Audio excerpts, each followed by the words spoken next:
Hello! Isang magandang umaga po, magandang gabi, at magandang hapon. Hello po sa lahat. Shoutout sa lahat po ng ating mga viewers and subscribers. Marami pong salamat sa panunood sa ating pong mumunting channel at mga videos. Alright mga kababayan, handa na ba ang lahat? Para sa isa na namang usapin,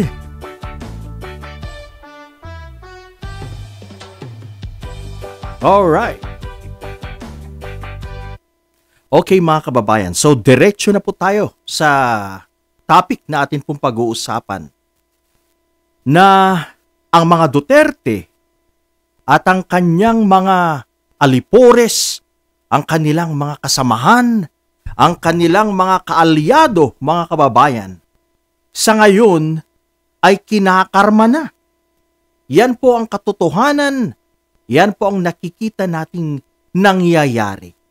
Mga kababayan, hindi po pumapabor ang tadhana sa kanila, mga kababayan. Hindi. Sapagkat sunod-sunod na po ang kanilang problema, ang kanilang karma. Yan. Mga kababayan, nakikita naman po natin ngayon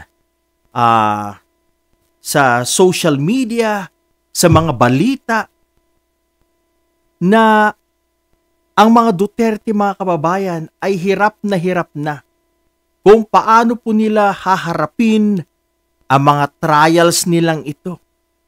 Alam niyo mga kababayan, meron pong kasabihan na marami tayong pagsubok kung meron tayong ginagawang kamalian. Isa na po yun. Isa na po yun kung gumagawa po tayo ng masama. Gumagawa po tayo ng hindi tama. Yan ay kahaharapin natin ang gabundok na pagsubok, mga pasakit, mga pahirap. At ito na po ngayon. The Dutertes are going through this process, mga kababayan. Andito na po sila sa parte na dahil sa kanilang mga kagagawan, sa kanilang mga kalukuhan, kaya po sila nagsasuffer ngayon ng ganito. Umpisahan natin si dating Pangulong Digong, na ngayon nasa kulungan. Sabihin na natin kulungan, I know, ito po ay detention center, pero sabihin na natin kulungan sa The Hague. Na-ship po siya. Dahil nga po sa kanyang pagiging mastermind sa EJ case, pagpapapatay ng napakaraming Pilipino. Hindi binigyan ng due process. Basta pinagpapatay na lang, ginamit niya ang kanyang mga kapulisan. At yan tuloy. Yan. Dahil kay former Senator Trillanes, sa kanilang pagsampa ng kaso sa ICC, yan. Yan na po ang bunga. Siya po ngayon ay nasa kulungan. Masama, hindi tama, hindi makatao ang kanyang ginawa. Mali po yun. Kaya yan ang napala ng ating former president. At sinasabi nilang kidnapping. Naku, alokohan mga kababayan, hindi po yan kidnapping. Talagang hinuli dahil mayroon pong kaso. Yan. At mukhang wala na pong interim release. Wala na po siyang pag-asa na matikman niya ang sarap ng sariwang hangin o simoy ng hangin sa labas. Mukhang wala na po siyang pag-asa na makatungtong pa sa Davao or makarating sa anumang lugar dyan. Mukhang hindi po siya papayagan ng kanyang request for interim release, mga kababayan. Malabo. Mas malabo pa po yan sa sabaw ng pusit, mga kababayan. Ano pa? Sunod-sunod na, mga kababayan. Si Sara Duterte. Since bago ng ombudsman, nako, papatawan po yan ng kaso. sa kanyang mga confidential funds, kaso sa kanyang pagbabanta sa Pangulo at pamilya ng Pangulo, pagpapaliwanagin, kakasuhan sa mga pera na dinekwat, suspetsang dinekwat ni Mary Grace Piatos, mga kababayan. Marami po siyang kahaharaping kaso. Problema po ito, very stressful, mga kababayan. Siguro nagtitigas-tigasan lang dyan. Pero alam nyo po, stress din po ito. Siguradong ganito ang kataas ng kanyang stress, mga kababayan. Yan. Hindi lang siya, pati yung kanyang asawa. Remember? Pati yung Manscarpio na yan. Nasabit po yan yung asawa niya. Kayo, ang daming problema ang kinahaharap ng pamilyang ito. Ganun na rin ang kanilang mga kasamahan. Si Pulong, nako, hahabulin po yan sa 51 billion na nakuha po ng kanyang distrito. Sabi ni Senator Lacson na nakakalula, too much para sa isang distrito yung 51 billion na yan. Questionable talaga, mga kababayan. Questionable na itong anak. Sa bagay, mga kababayan, anak po ito ng presidente, kaya wala pong pwedeng bumangganoon sa kanya. Talagang ibibigay sa kanya yung 51 billion dahil walang kokontra, takot po sila. Yan. Si Pulong haharap yan for sure na mga kaso, mga kababayan. At itong si Bongo at si dating Pangulong Digong, yan, sinampahan na naman ni Trillanes, mga kababayan. Talagang si Senator Trillanes ay talagang tinik. Sakit po ng ulo ng mga Duterte ever since. At siya po ay hindi natatakot. Matapang at tao si Senator Trillanes. Dati nilang tinawag na sundalong kanin.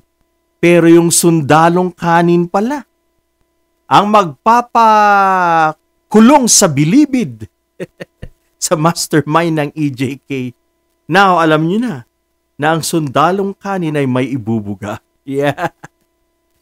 Ano pa, mga kababayan? Ang kanilang mga kaalyado, mga alipores, sigurado po yan. Mayroon po silang mga violations. Mayroon po silang may mga nagawang kamalian, mga pagnanakaw at iba't iba pong mga kalokohan. Halimbawa po si Martires, sigurado po yung hahabulin yan. Dahil siya po ang nag-cover up, pinalampas niya po yung mga maka-Duterte na may kaso. Sigurado. Si Martires, kakasuhan din po yan. Sino pa? Yung po mga involved sa flood control projects na mga Makadigong, Jinggoy, Villanueva, yung mga yan, mga pangalan na yan, mga DDS na senators, Bongo, as I've said earlier, yan po, siguradong may balik sa kanila ang tadhana. Yan, ang lupit ng tadhana dahil po sa kanilang mga kabulastugan, mga kalukuhan pinaggagawa sa ating bayan. Pagnanakaw, nakakahiya po itong mga ito. At ginagamit po nilang kanilang, being a leader, church leader, ginagamit po nila. Sa kanilang mga pagtatalumpati, ang galing po nila mag-quote-quote ng mga verses dyan. You know, your double standard. Nagko-quote ka nga ng scriptures, pero hindi mo naman ginagawa. Hindi mo naman ipinamumuhay ang iyong mga itinuturo. Kaya useless yan. Yan.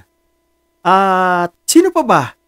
Yan, sila Aguirre. Yan, yung bumanat kay Congresswoman De Lima. Yan, may kalalagyan na yan. Si Albayalde. Sila Bato. Muntik ko na malimutan si Bato de la Rosa, mga kababayan.